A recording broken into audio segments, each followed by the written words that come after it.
हाय, hello, नमस्कार मित्रमैत्रिणींनो, कसे आहात? मजेत ना? मजेतच असायला हवे. बघा, माणूस कितीही मोठा असो, तो गेल्यानंतर ही जगराटी पुन्हा चालू होते. 28 जानेवारीला महाराष्ट्राचे निर्भीड लाडके उपमुख्यमंत्री माननीय अजितदादा पवार यांचे दुःखद निधन झाले. सर्व काही थांबल्यासारखे झाले. संपूर्ण महाराष्ट्र दुःखाच्या महासागरात बुडाला.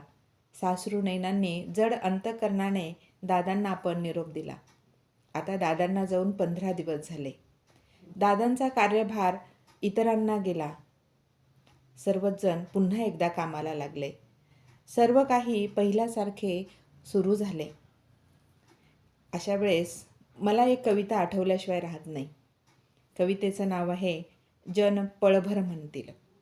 भारत आंबे यांची ही कविता. बघा, जन पळभर म्हणतील हाय हाय, मी जाता राहील कार्य काय. जन पळभर म्हणतील हाय हाय, मी जाता राहील कार्य काय. सूर्य तळपतील, चंद्र झळकतील, तारे आपुला क्रम आचरतील, असेच वारे पुढे वाहतील. होईल काही का अंतराय, होईल काही का अंतराय. मेघ वर्षतील, शेते पिकतील, गर्वाने या नद्या वाहतील.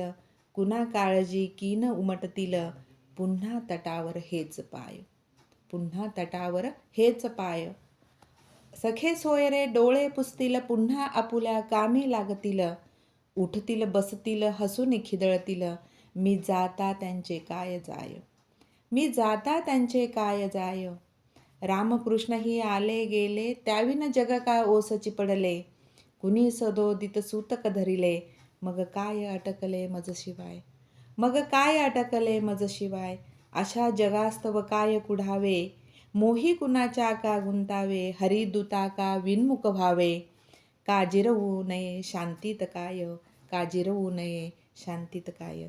बघा मित्रमैत्रिणींनो, आहे तोपर्यंत या जीवनाचा आस्वाद घ्या, आनंद घ्या.